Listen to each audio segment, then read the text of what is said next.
Bro அப்படின்றார் நம்ம விஜய். அவரால் ஒரு இஃப்தார் நோம்ப கூட ஒரு ப்ராப்பரா ஆர்கனைஸா பண்ண முடியும். என்ன பண்ணிருக்கணும்? இஃப்தார் நோம்பு நடத்துறதுனா முஸ்லீம் தலைவர்களுக்கெல்லாம் கொடுத்துட்டீங்கல்ல, கட்சிக்காரங்க நீங்க வராதிங்க, இன்னொரு ஹாலில் போடுங்க.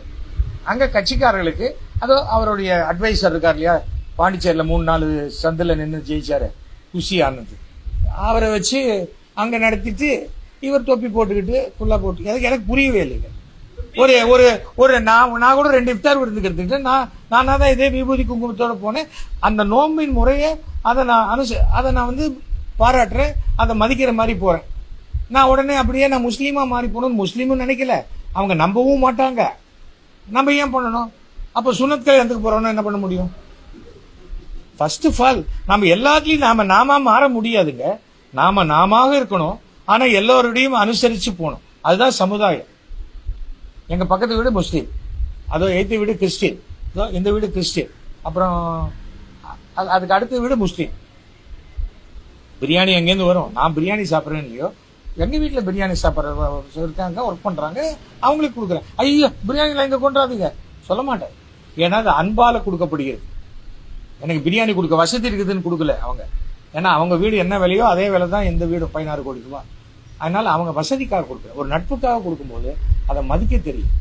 நான் தான் சொன்னேன், நான் வெஜிடேரியனாக இருந்தா கூட என் பக்கத்தில் இருக்கிறவங்க நான் வெஜிடேரியன், அசைவம், என்ன அசைவம் சாப்பிட்றவராக இருந்தாலும் அவர் பக்கத்தில் உட்காந்து என்னால் இட்லி வடகரி சாப்பிட முடியும். அது என் மனோபாவம். பஸ்ஸில் போலையா, வெஜிடேரியன் மட்டும் பஸ்ஸில் இருங்கப்பா, யாராவது ஏப்பம் விட்டா எனக்கு பிரச்சனையா இருக்குது அப்படின்னா அவன் தான் இறங்கி போகணுமே தவிர அவன் மற்றவங்களை சொல்றதுக்கு எந்த ரைட்ஸும் கிடையாது.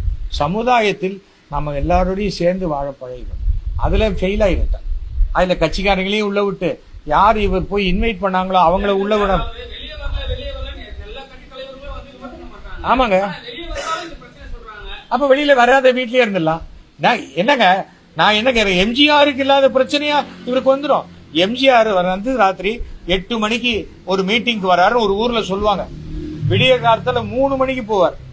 ஆனால் அந்த 8 மணிக்கு வரேன்னு சொன்ன போது இருந்த கூட்டம் ஒருத்தர் கூட கலையாம 3 மணி வரைக்கும் இருக்கும். அது வேற. அன்றைக்கு இருந்த நடிகர்களுடைய புகழ் வேற. இன்னைக்கு நாமளே பூஸ்ட் பண்ணிக்கிறோம்.